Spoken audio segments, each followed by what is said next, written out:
नमस्कार बच्चों, आज आपका ये 14वां अध्याय है। पाठ का नाम है अनारिकाया जिज्ञासा, यानी कि अनारिका की जिज्ञासा। यानी कि कोई बच्ची है जिसका नाम क्या है अनारिका, और उसके मन में बहुत सारी जिज्ञासाएं रहती है, यानी कि हमेशा वो कुछ ना कुछ जानने की इच्छुक रहती है। यानी कुछ भी उसके सामने घटना घटती है या कुछ भी उसके सामने होता है, वो जब तक उसको पूरी अच्छी तरह से नहीं जान लेती, समझ ले, तब तक वो उसके बारे में पूछती रहती है। तो आप जब इसका अनुवाद देखेंगे, समझेंगे, तो आपको खुद ही पता चल जाएगा कि वास्तव में ऐसा ही है। चलिए देखिए, बालिकाया अनारिकाया मनसि सर्वदा महति जिज्ञासा भवति। अब बालिका जो शब्द है वो किससे संबंधित है? अनारिका से। ठीक है, अनारिका में षष्ठी विभक्ति है तो बालिका में भी षष्ठी विभक्ति का प्रयोग किया गया है।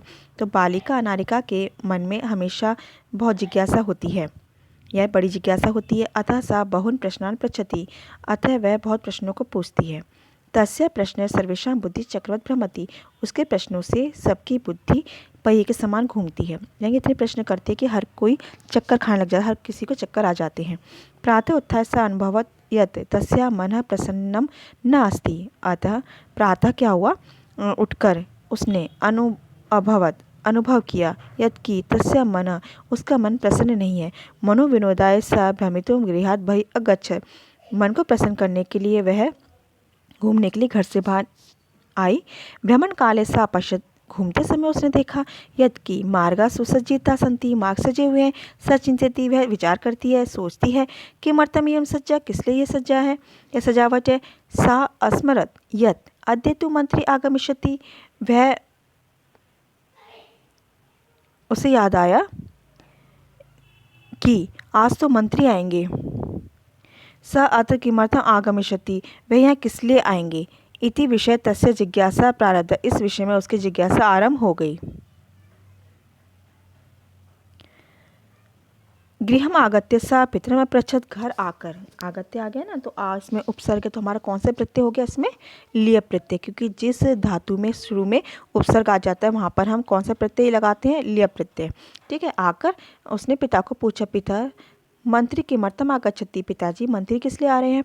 पिता बोले, पुत्री नद्या ऊपरी नवीन सेतु निर्मिता, नदी के ऊपर नया सेतु बना है या बनाया गया है। तस्य उद्घाटनार्थम मंत्री आगच्छति, उसके उद्घाटन के लिए मंत्री आ रहे हैं। आप देख रहे होंगे कि मंत्री यहाँ पे एक पद है, लेकिन हम उच्चारण कर रहे हैं कि आ रहे हैं, क्योंकि सम्मान देने के लिए भले ही हमारा वहाँ पर एक वचन दे रखा हो, लेकिन हम वहाँ पे अनुवाद कैसे करते हैं? बहुवचन के रूप में अनुवाद करते हैं।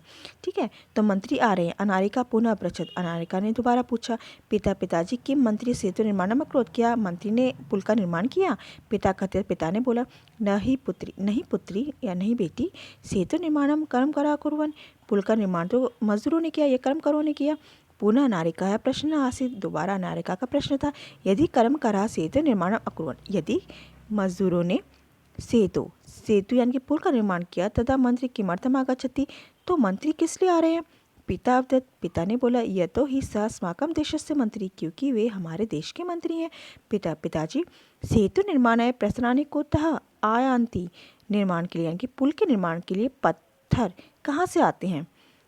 किम तानी मंत्री ददाति, क्या उनको मंत्री देता है? विरक्त भावेन पिता उत्तरत, विरक्त या अनमने भाव से पिता ने उत्तर दिया। अनारिका प्रस्तराणि जना पर्वते पे आनंती, पत्थरों को लोग पर्वतों से लाते हैं। पिताजी तर्हि किम एतदर्थम मंत्री धन ददाति, क्या इसके लिए मंत्री धन देता है? तस्य पार्श्व धनानि कुतः आगच्छन्ति, उसके पास धन कहाँ से आता है? एतान प्रश्नान श्रुत्वा पिता, इन प्रश्नों को सुनकर पिता बोले, अरे प्रजा धनम पृच्छन्ति, अरे प्रजा धन देती हैं। विस्मिता अनारिका पुनः पृच्छत, भूलते हुए, ठीक है, अनारिका पुनः पूछती है, पिता कर्म करा पर्वते प्रसरानि आनयन्ति, कर्म करा यानी कि मजदूर पर्वतों से पत्थरों को लाते हैं। तेव सेतु निर्मान्ति, वे ही पुल का निर्माण करते हैं। प्रजा धनम ददाति, प्रजा धन देती है। तथापि सेतु उद्घाटनार्थम मंत्री किमर्थम आगच्छति, तो फिर भी पुल के उद्घाटन के लिए मंत्री क्यों आ रहे हैं? पिता ने कहा या पिता बोले, प्रथमेव अहम अकथ्यम, पहले ही मैंने कहा कि स देशस्य मंत्री अस्ति, वे देश के मंत्री हैं। स जनप्रतिनिधि अपि अस्ति, वे जनप्रतिनिधि भी हैं। जनताया धने निर्मितस्य सेतु उद्घाटनाय जनप्रतिनिधि आमंत्रित भवति, जनता के धन से निर्मित पुल के उद्घाटन के जनप्रतिनिधि आमंत्रित होते हैं। चल सुसज्जिता भूत्वा विद्यालयम, चलो तैयार होकर विद्यालय चलो। अनारिका मनसि इतोपि बहवः प्रश्नाः सन्ति, अनारिका के मन में इससे भी ज़्यादा प्रश्न हैं। तो आपको पता चलेगा कि जहाँ वो अनामिका के पिताजी एक प्रश्न का उत्तर देते हैं तो उसका दूसरे प्रश्न का उत्तर मिलता है तीसरे, यानी कि उसमें कोई भी चीज़ ऐसी होती है जो उसको समझ में नहीं आती है, जब तक उसको पूरी तरह समझ में नहीं आती वो उसके बारे में प्रश्न पूछती ही रहती है। तो इसलिए क्या कहा गया कि अनामिका की जिज्ञासा है कि उसके मन में हमेशा किसी न कुछ जानने की जिज्ञासा रहती है। तो ये आपका अनुवाद था इस अध्याय का। और अनुवाद से क्या है, आपको अभ्यास कार्य समझ में भी आसानी होती है ना, काफ़ी चीज़ क्लियर हो जाती है। तो धन्यवाद और अच्छे से अनुवाद समझिएगा, सुनिए।